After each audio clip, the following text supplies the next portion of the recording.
कई सारे बच्चों को ये ही नहीं पता कि रासायनिक अभिक्रिया क्या होती है।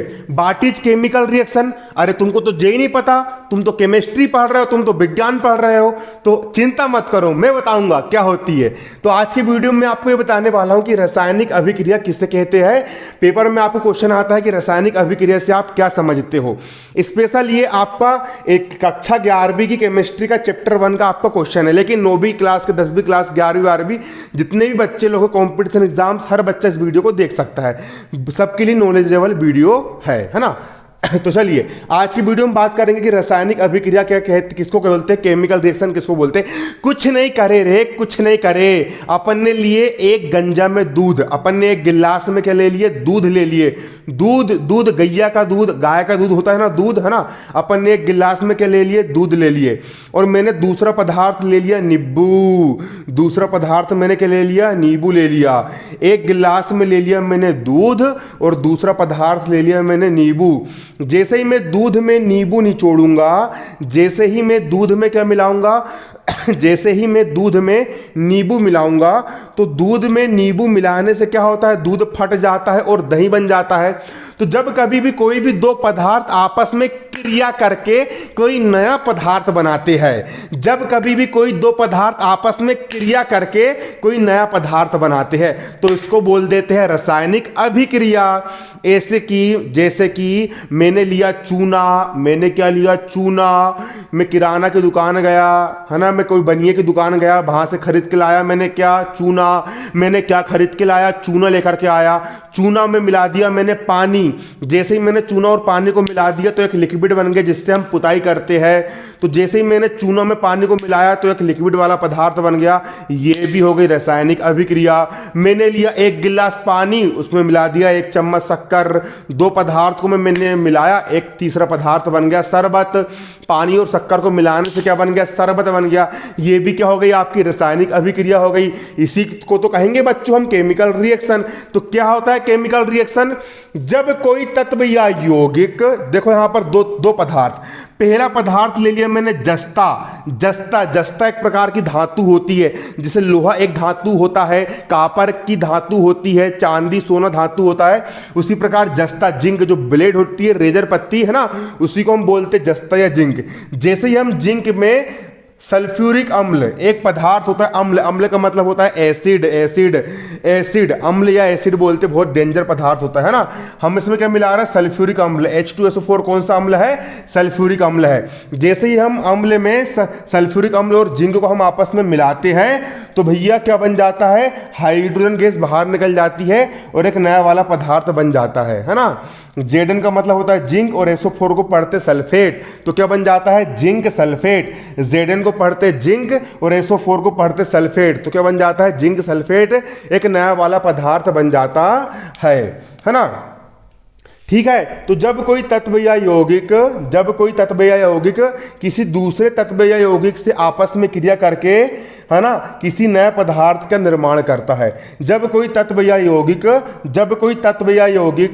किसी अन्य तत्व या यौगिक से क्रिया कर, दोनों आपस में क्रिया करके, मतलब दोनों आपस में जुड़ करके कोई नया पदार्थ बनाते हैं। कोई नया नौता नवेला, नई दुल्हन नया पदार्थ बनाते हैं। क्या बनाते हैं, नया पदार्थ बनाते हैं। तो इसे रासायनिक अभिक्रिया कहते हैं। इसी को तो कहते हैं बुड़बक रासायनिक अभिक्रिया, है। लेकिन इतना सा नहीं बन रहा तुमसे, मैं बोल के दिखाऊं, देखो मैं बिन देखे बोल के दिखा रहा हूं। जब कोई तत्व या यौगिक किसी अन्य तत्व या यौगिक से क्रिया करके कोई नया तत्व या यौगिक बनाता है, कोई नया पदार्थ बनाता है, तो इसे ही क्या कहते हैं, इसे ही तो कहते हैं रासायनिक अभिक्रिया कहते हैं। इसको क्या कहते हैं बच्चों, इसी को रासायनिक अभिक्रिया कहते हैं। जब कोई तत्व या यौगिक किसी अन्य तत्व या यौगिक से क्रिया करके कोई नया पदार्थ बनाता है, क्रिया करके कोई नया पदार्थ या यौगिक बनाता है, तो इसे ही क्या कहते हैं, अरे इसे ही कहते हैं बच्चों रासायनिक अभिक्रिया।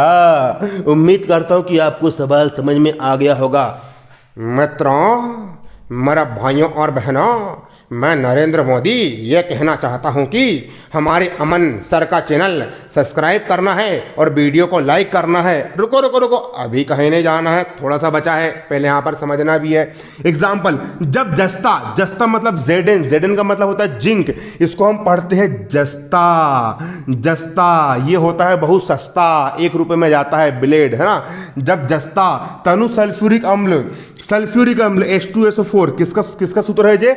सल्फ्यूरिक अम्ल का सूत्र है। सल्फ्यूरिक अम्ल से क्रिया करता है। जब जस्ता सल्फ्यूरिक अम्ल से क्रिया करता है, जब जस्ता जो कि होता है बहुत ज्यादा सस्ता, जब जस्ता सल्फ्यूरिक अम्ल से क्रिया करता है तो हाइड्रोजन गैस उत्पन्न करता है। कौन सी गैस? देखो कुछ नहीं हुआ, यहां का जिंक ने यहां के SO4 को पकड़ के भाग गया। यहां के जिंक ने किसको किडनैप करके ले गया? SO4 को लेकर भगा के ले गया।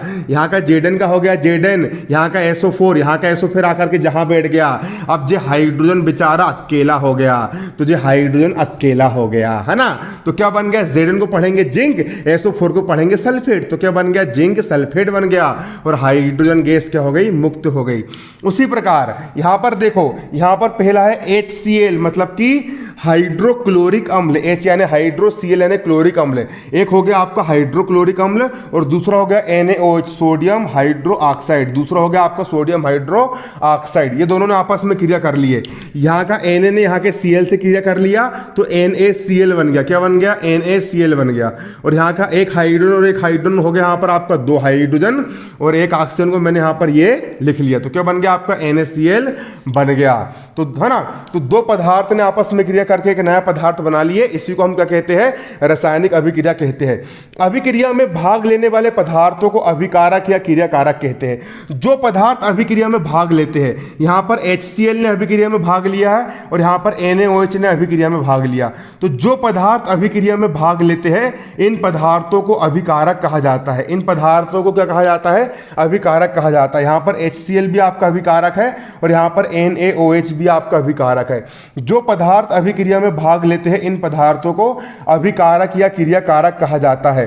और जो पदार्थ बनते हैं उनको उत्पाद कहते हैं। हमेशा याद रखना, ये जो तीर के निशान के जो इस तरफ लिखे जाते हैं, इनको हम अभिकारक कहते हैं या क्रियाकारक कहते हैं। और जो बनता है उसको हम उत्पाद या प्रोडक्ट कहते हैं। तो यहां पर Zn भी आपका अभिकारक है, H2SO4 भी आपका अभिकारक है, क्योंकि अभिक्रिया में भाग ले रहा है। अभिक्रिया में भाग लेने वाले पदार्थों को अभिकारक कहते हैं और अभिक्रिया से उत्पन्न होने वाले पदार्थ, अभिक्रिया से बनने वाले पदार्थों को उत्पाद कहते हैं या फिर प्रोडक्ट कहा जाता है ना। अभिक्रिया के फलस्वरूप बनने वाले पदार्थों को उत्पाद कहा जाता है। उम्मीद करता हूं वीडियो आपको समझ में आया होगा। धन्यवाद। जय हिंद, जय भारत।